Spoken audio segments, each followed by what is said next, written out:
Oi, pessoal do oitavo ano, tudo bem com vocês? Eu estou de volta para dar continuidade aos nossos conteúdos da nossa apostila 3 do capítulo 23, equação do primeiro grau com duas incógnitas e o sistema de eixos de coordenados, da página 419 a 429. Você já estudou equações do primeiro grau com uma incógnita no sétimo ano. Neste módulo, vamos estudar outro tipo de equação do primeiro grau, aquelas que possuem duas incógnitas. Você deve estar se perguntando: se a equação possui duas incógnitas, como ela terá duas soluções? Veremos por meio de uma situação-problema que pode ser representada por uma equação com duas incógnitas, que equações desse tipo têm mais de uma solução. Vamos retomar ainda o conteúdo sobre sistema de eixos de coordenados estudados no sexto ano, com base em diferentes contextos.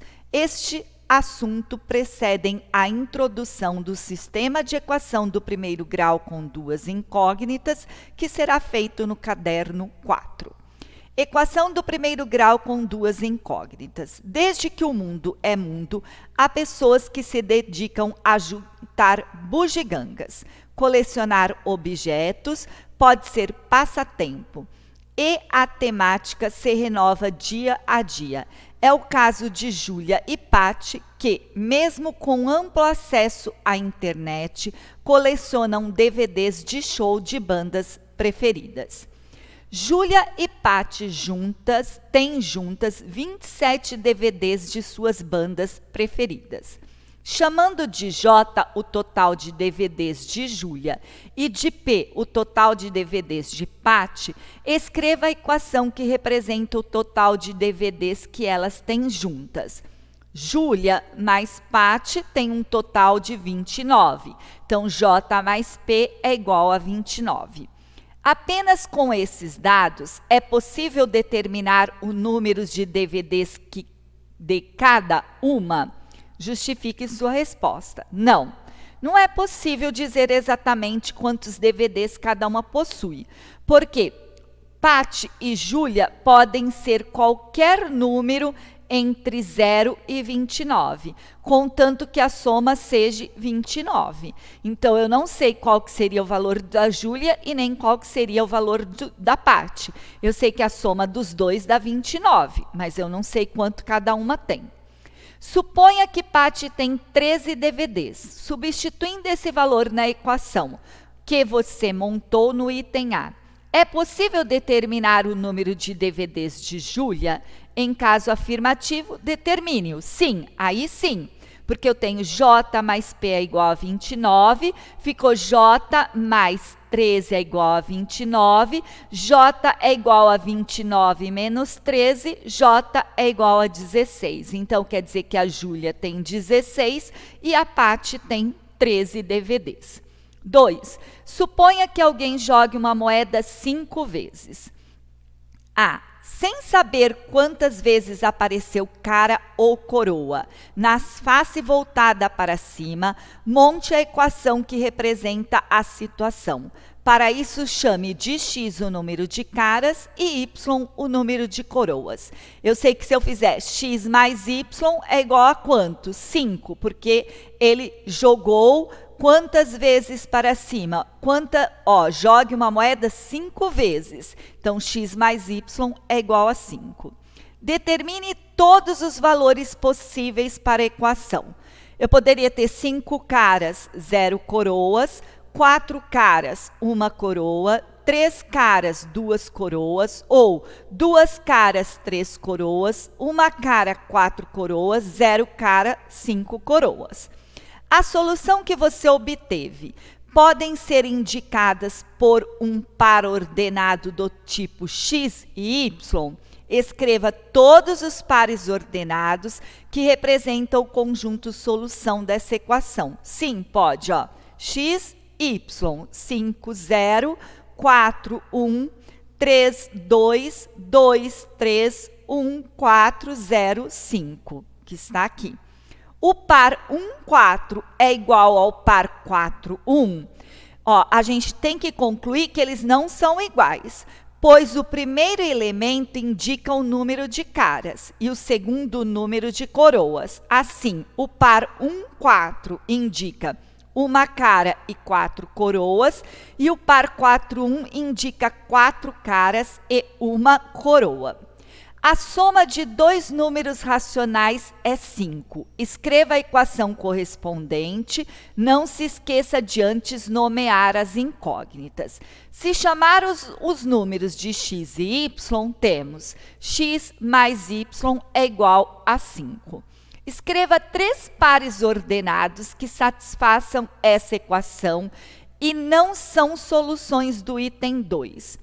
Os alunos devem concluir que tem infinitas soluções, pois qualquer par ordenado de números cuja soma seja igual a 5 é uma solução da equação, ou seja, suas coordenadas satisfazem a equação. Eu coloquei algumas possibilidades. 1,5 mais 3,5, 5. Menos 3 e 8, 5. 0,5 mais 4,5, 5. Você deve ter observado que a equação deste item 3 é igual à do 2. O conjunto de solução também é igual.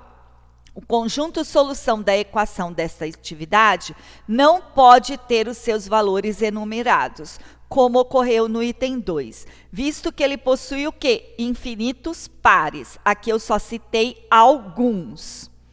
Equação do primeiro grau com duas incógnitas, uma síntese.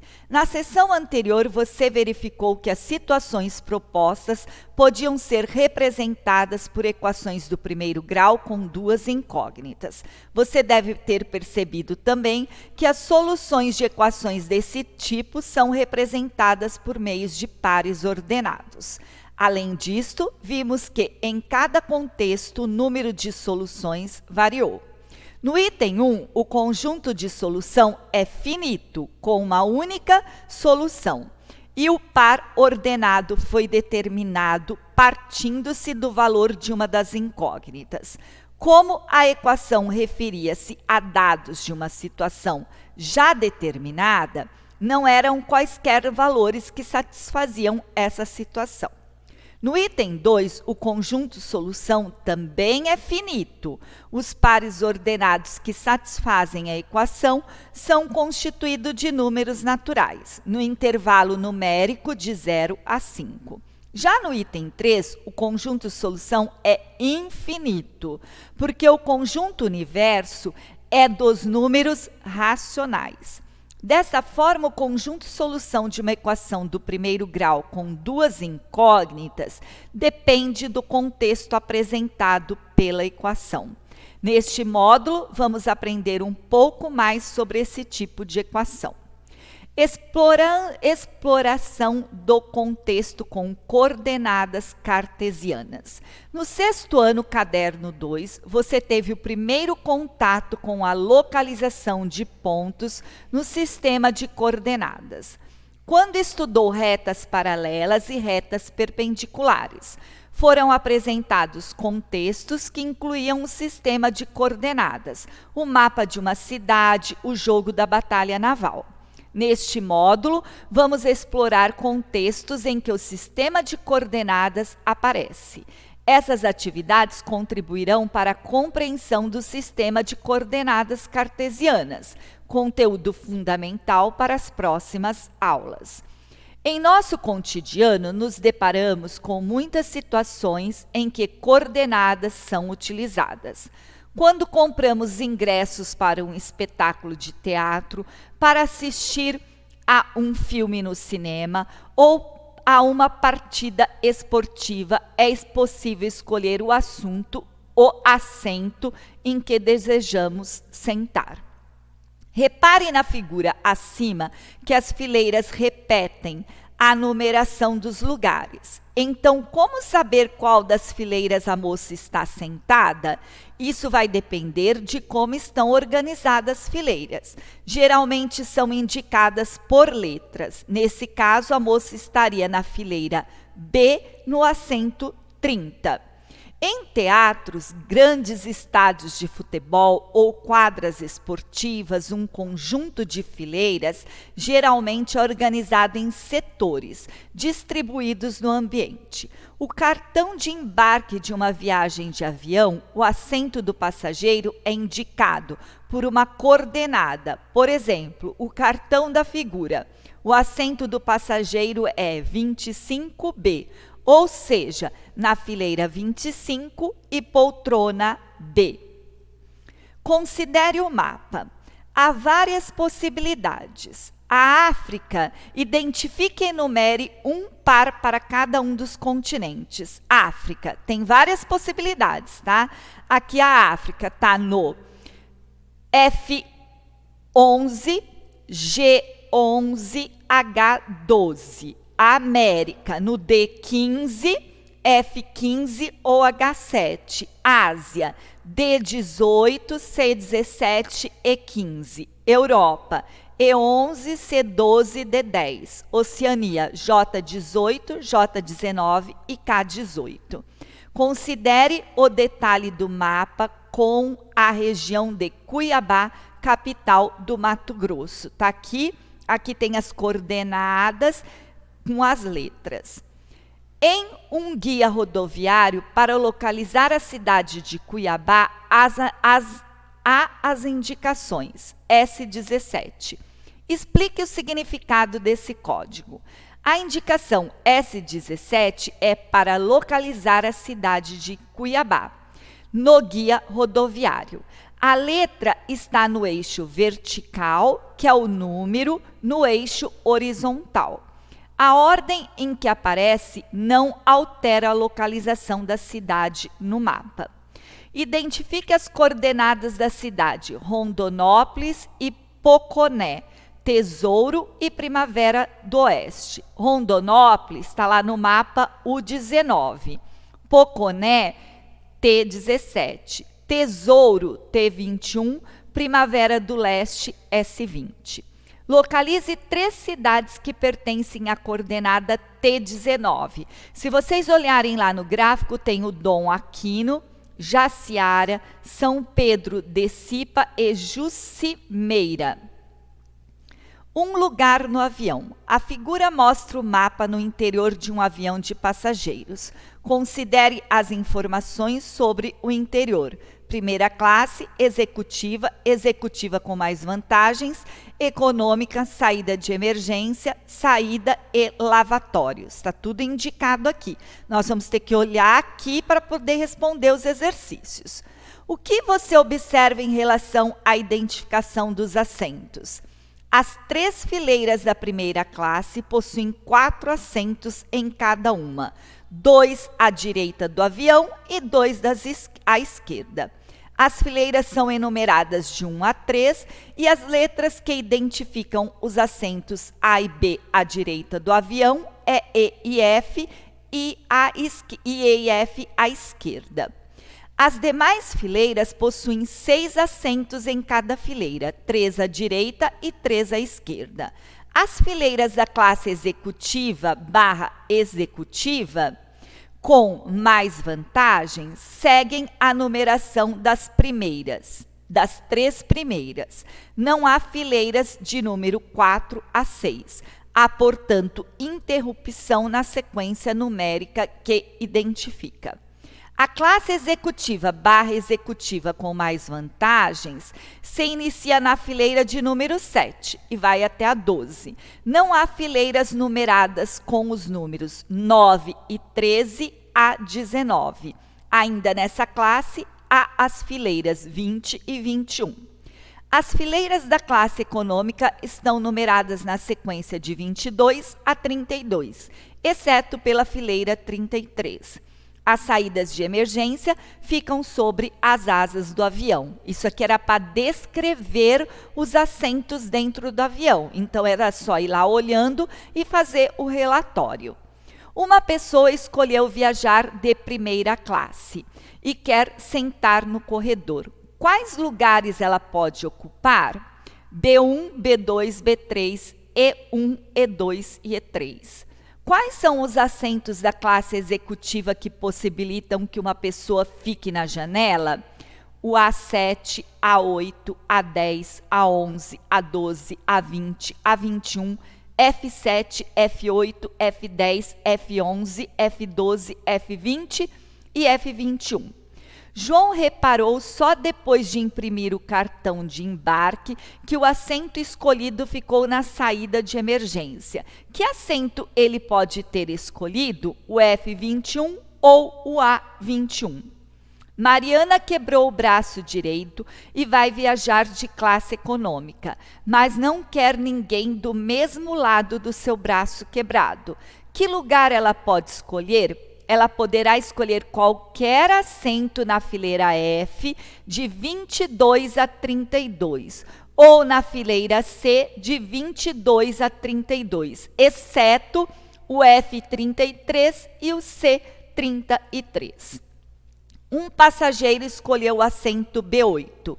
Em que tipo de classe ele viajará? Executiva, com mais vantagens. Paula vai fazer uma viagem e, ao comprar sua passagem, escolheu o assento 27E. Seu namorado decidiu também fazer a viagem e deseja se sentar próximo a ela, a seu redor. Por quais assentos ele pode optar? Há 8 assentos ao redor do assento 27 e 27, que seria o F27, o F28, o E28, D28, D27, D26, E26 e F26. Exploração de gráfico. Acompanhe alguns gráficos do Censo Escolar de Educação Básica de 2016, publicado pelo INEP em fevereiro de 2019. Gráfico 1, número de matrículas na educação profissional por rede de ensino no Brasil de 2008 a 2016.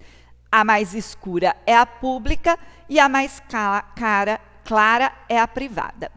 Gráfico 2, matrícula em creche na rede de ensino no Brasil de 2018 a 2016.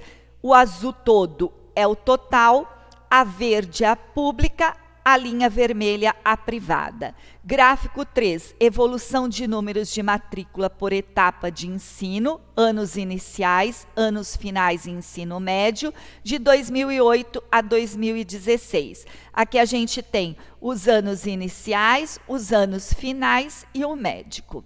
De que tipo são esses gráficos? O primeiro é de coluna empilhadas, esse segundo de colunas e curvas, e esse terceiro é só de curvas. Para cada gráfico, indique todas as coordenadas que o representam. Gráfico 1, matrículas na educação profissional pública. 2008, 688.498, 2009, 742.326, 2010, 818.729, 2011, 899.096, 2012, 962.433, 2013, 963.586, 2004, 971.313, 2015, 1.044.425 e 2016, 1.997.473. A mesma coisa com o número de educação profissional e a mesma coisa nos demais. O gráfico 3 não é possível descrever os pares ordenados, embora tenha sido construído com coordenadas cartesianas, não há informação precisa a respeito do número de matrículas por etapa do ensino nas 3 curvas. Sistema de eixo de coordenadas. Na sessão anterior você explorou as noções de coordenadas em contextos diferentes, a construção, certo? E aí a gente viu que no gráfico 1 a gente tinha ano, número de matrícula, ano, número de matrícula profissional, gráfico 2, ano, número de matrícula na creche, pública, na privada e na rede de ensino no total. No 3, a gente tinha o número de matrículas pela etapa de ensino iniciais, finais e o ensino médio. Aqui a gente tem a construção de um gráfico, a gente tem o eixo da abscissa, o eixo da ordenada, é formado por quadrantes, primeiro quadrante, segundo quadrante, terceiro quadrante e quarto quadrante, e eu finalizo a nossa explicação por aqui. Tá bem? Deixo alguns exercícios para vocês fazerem da página 419 a 429. Qualquer dúvida, vocês me encaminhem no e-mail. Obrigado pela atenção e até a nossa próxima aula. Tchau!